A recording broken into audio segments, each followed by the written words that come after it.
Hello students, welcome back to our YouTube channel Hindi आइकर।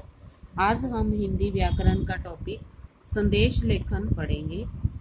संदेश लेखन क्या होता है, इसके कारण क्या है, हम संदेश क्यों लिखते हैं और संदेश कितने प्रकार का होता है और संदेश को लिखते समय ध्यान रखने वाली बातों के बारे में भी हम जानेंगे। संदेश शब्द की उत्पत्ति संस्कृत से मानी गई है, जिसका अर्थ है खबर या समाचार प्राप्त करना। जब कोई व्यक्ति किसी कारणवश किसी दूसरे व्यक्ति से सीधे बात नहीं कर सकता, तब वह कोई जानकारी या समाचार या खबर संदेश के जरिए दूसरे व्यक्ति तक पहुंचाता है।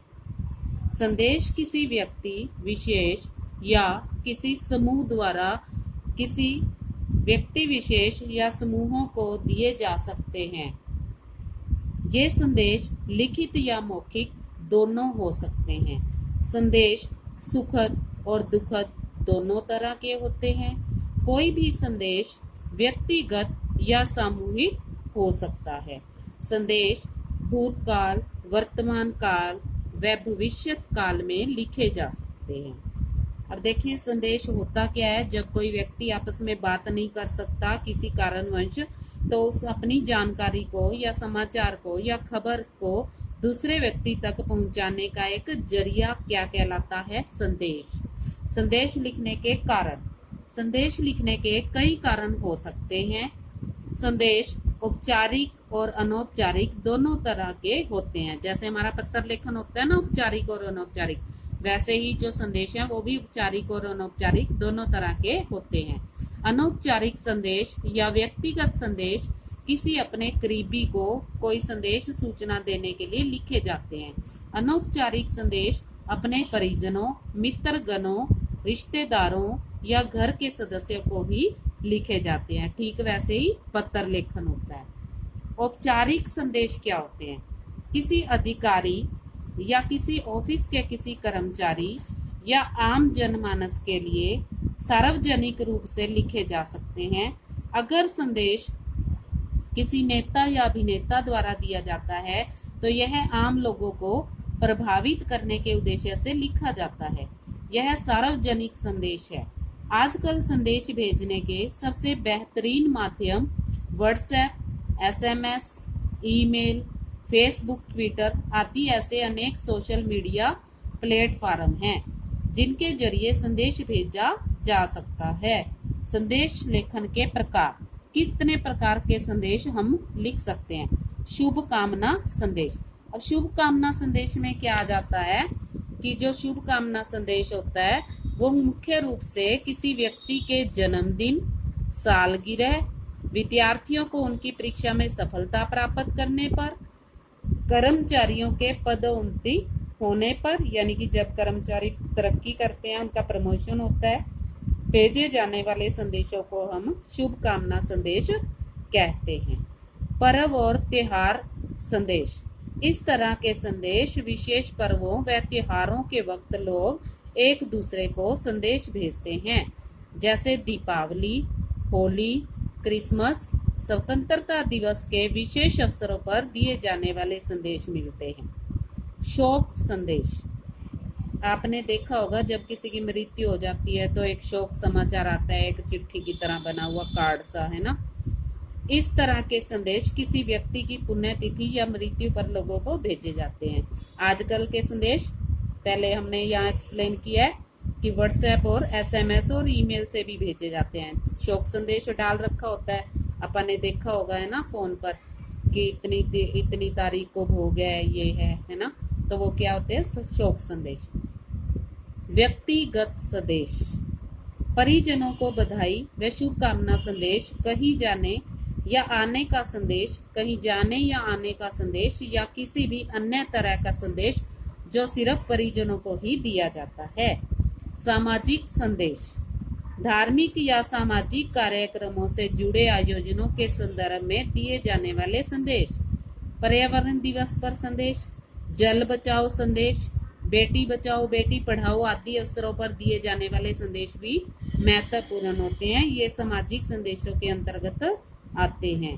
मिश्रित संदेश यानी कि मिक्स होते हैं जो मिश्रित संदेश में जैसे वर्तमान में चल रही कोरोना महामारी से संबंधित, डेंगू, मलेरिया आदि से संबंधित संदेश, या बाढ़, भूकंप आदि से संबंधित संदेश, या देश से जुड़ा हुआ कोई संदेश भी हो सकता है। संदेश लेखन के वक्त किन बातों का ध्यान रखना चाहिए? सबसे पहले संदेश को किसी सीमा रेखा जैसे बॉक्स या गोले के अंदर लिखा जाना चाहिए, यानी कि कोई बॉक्स बना लेना चाहिए या फिर सर्कल बना लीजिए, उसके अंदर आपको संदेश लिखना है। संदेश की शुरुआत में संदेश शब्द अवश्य लिखें, उसके बाद दिनांक, समय अवश्य लिखें। फिर मुख्य विषय का कम लेकिन प्रभावशाली शब्दों का ही प्रयोग करें। अंत में संदेश लिखने वाले का नाम अवश्य लिखें। संदेश लेखन की शब्द सीमा 30 से 40 शब्दों के बीच में होनी चाहिए। अगर चित्रों का उपयोग करना उचित लगे तो विषय के अनुसार कर सकते हैं। अगर शायरी, दोहे, श्लोक या कविता की आवश्यकता हो तो उसका भी प्रयोग कर सकते हैं। संदेश में रचनात्मक और सृजनात्मक भाषा होनी चाहिए। संदेश सरल व संक्षिप्त शब्दों में प्रभावशाली व विषय के अनुसार ही लिखा हुआ होना चाहिए। विषय के अनुसार रंगों का प्रयोग भी किया जा सकता है। संदेश के अंदर इधर उधर की बातें ना लिखकर केवल विषय वस्तु पर ही ध्यान देना अति आवश्यक है। यानी कि जो मुख्य बातें हैं उन्हीं को लिखें और अपने विषय से रिलेटेड लिखें। और जो संदेश है वो रचनात्मक होना चाहिए। दोहा शैली, श्लोक, कविता का प्रयोग भी हम कर सकते हैं। और संदेश के अंत में नाम अवश्य लिखें और शुरू में संदेश अवश्य लिखें, दिनांक भी लिखें और समय भी लिखें। अब संदेश लेखन का प्रारूप क्या होता है? कुछ संदेश लेखन औपचारिक और अनौपचारिक दोनों तरह के हम आपको फॉर्मेट उसका दिखा रहे हैं कि कैसे आप लिख सकते हैं। औपचारिक संदेश लेखक का प्रारूप, सबसे पहले हमने लिखा संदेश, फिर दिनांक लिखेंगे आप, फिर समय लिखेंगे, फिर जिसको संदेश दे रहे हैं वो संबोधन लिखेंगे, वहां पर महोदय, श्रीमती, श्रीमान, जिसको भी आप संदेश देना चाहते हैं। और जो विषय है हमारा संदेश का वो यहाँ लिख दिया जाएगा। और संदेश लिखने के बाद अपना नाम अवश्य लिखें। अनौपचारिक संदेश लेखन का प्रारूप भी ठीक औपचारिक जैसा ही है। इसमें दिनांक लिखेंगे, समय लिखेंगे, इसमें संबोधन नहीं आएगा, विषय लिख देंगे और अपना नाम लिख देंगे। ठीक है। अब उदाहरण हमने लिए हैं संदेश लेखन के।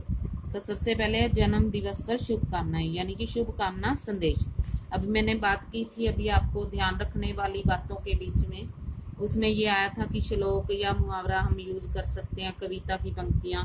अब यहाँ हमने शुभकामना संदेश देना है, जन्म दिवस पर तुम जियो हजारों साल, साल के दिन हो 50,000। तो हमने ये कविता की 2 पंक्तियां हमने यहाँ लिख दी हैं। उसके बाद दिनांक लिखी है, उसके बाद समय लिखा है। प्रिय बेटा राहुल, जन्मदिन की हार्दिक शुभकामनाएं। आप दीर्घायु हो, आपकी आयु लंबी हो, स्वस्थ रहे और जीवन में निरंतर उन्नति के मार्ग पर अग्रसर रहे, यही मेरी ईश्वर से प्रार्थना है। अब नीचे क्या गया, नाम कामिनी। अब एक संदेश और लिखा हमने, देखिए बॉक्स बनाया हुआ हमने चारों तरफ। ठीक है। तो शोक संदेश है ये। अपन ने देखा होगा जब किसी की मृत्यु हो जाती है तो एक कार्ड शोक संदेश लिख कर आता है ना, भी इतने बजे ये है, सारा बताया होता है उसमें, वही है। दिनांक 25 सितंबर 2020, प्रातः 6 AM। अत्यंत दुख के साथ सूचित करना पड़ रहा है कि मेरी पूज्य माताजी श्रीमती देवकी देवी पत्नी स्वर्गीय श्री उमेश जोशी का दिनांक 24 सितंबर 2020 को शाम 6 बजे स्वर्गवास हो गया है। उनका भोग 30 सितंबर 2020 को हमारे ही आवास विकास मार्ग फतेहाबाद में किया जाएगा। सूचना को व्यक्तिगत बुलावे की मान्यता दे। शोकाकुल परिवार की तरफ से ये शोक संदेश है। और इससे पहले हमने किया जो शुभकामना संदेश है, इस प्रकार आप एक संदेश तैयार कर सकते हैं। अगर आपको ये वीडियो पसंद आती है तो लाइक करें, शेयर करें और चैनल को सब्सक्राइब अवश्य करें।